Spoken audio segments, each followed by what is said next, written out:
qui est celle que Abellio aborde, à savoir celle d'une communauté.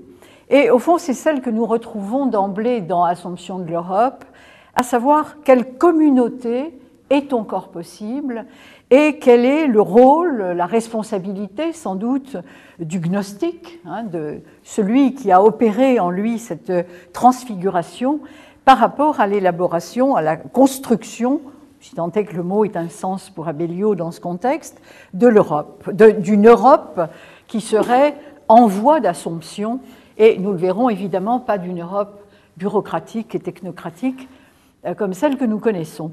Alors, j'ai pensé introduire cette troisième partie par une remarque d'Abellio qui me paraît, à tort ou à raison, assez bien résumer sa position ambiguë, là aussi, ou en tout cas complexe, par rapport à cette question. Abellio écrit « Je n'ai pas à dénoncer, mais à annoncer. Dénoncer n'a jamais suffi.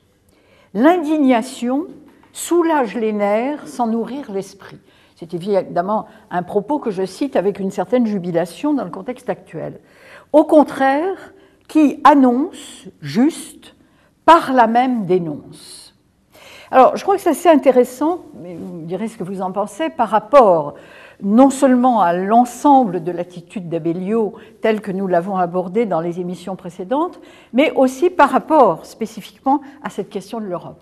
C'est-à-dire quelle est la part de dénonciation et la part d'annonciation, si on peut dire, par rapport à la question de l'Assomption, où, me semble-t-il, le regard d'Abellio se fait prophétique. S'il y a un livre, me semble, où le regard d'Abellio remplit véritablement la tâche prophétique qu'il a annoncée vers un nouveau prophétisme, il me semble que c'est dans cet ouvrage.